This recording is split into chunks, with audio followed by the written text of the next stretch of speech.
আমি আল্লাহর মাস। জুড়ে বলেন সুবহানাল্লাহ। রাসূল করিম সাল্লাল্লাহু আলাইহি ওয়াসাল্লাম বলেছেন, মুহররম মাসের আশুরার দিনে যে ব্যক্তি রোজা রাখে আল্লাহ সুবহানাহু ওয়া তাআলা তাকে মায়া করে দয়া করে পিছনের 1 বছর সামনের 1 বছরের গুনাহ আল্লাহ মাফ করে দেয়। জোরে বলেন না সুবহানাল্লাহ। পিছনের 1 বছর, যে বছরটা আমাদের কাছ থেকে চলে গেছে আমরা ধারণাও করতে পারি না যে আমাদের কি অবস্থায় গেছে, কতটা আমল করছি, কতটা নেক করেছি। আল্লাহ বলেছেন বান্দা এই আশুরার দিন, রাসূল সাল্লাল্লাহু আলাইহি ওয়াসাল্লাম বলেছেন এই আশুরার দিনে ইহুদিরা রোজা রাখে, তো আমি আমার উম্মতে বা উম্মতদেরকে বলবো তোমরা আশুরার দিনে একটা রাখলেও এরা আগে অথবা পরে আরেকটি রোজা, 2টা রোজা রাখতে। জোরে বলেন না সুবহানাল্লাহ। গুরুত্ব দিয়েছে আল্লাহ রাসূল নিজেই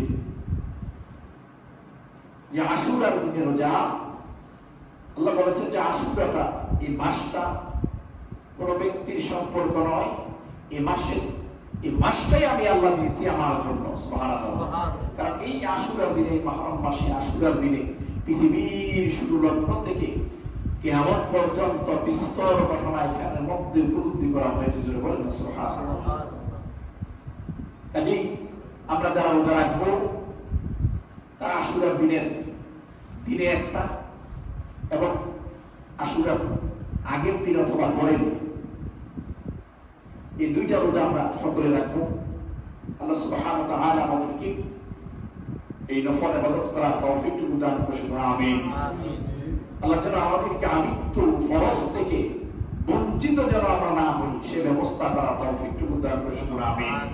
সম্মানিত মুসলিমরা, শিরক এমন একটি কথা যে এই কথাটা আমরা লগ্নে শুরু থেকে জায়গায় জায়গায় ব্যবস্থান যেখানে বুঝি না বুঝি করার কারণে অনেক সময় প্রত্যেকটা কথা, প্রত্যেকটা কাজ শিরকের অন্তর্ভুক্ত হয়ে যাচ্ছে।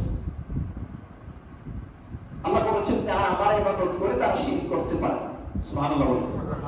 ওয়া'বুদুল্লাহ ওয়া লা তুশরিকু, যারা কি করে, যারা আমার ইবাদত করে, আমি আল্লাহর ইবাদত করি, আমরা যারা আল্লাহর ইবাদত করি, আল্লাহ বলেছেন এই ব্যক্তিরা, আমার এই বান্দারা, এই মুমিনরা শিরক করতে পারে না। সুবহানাল্লাহ।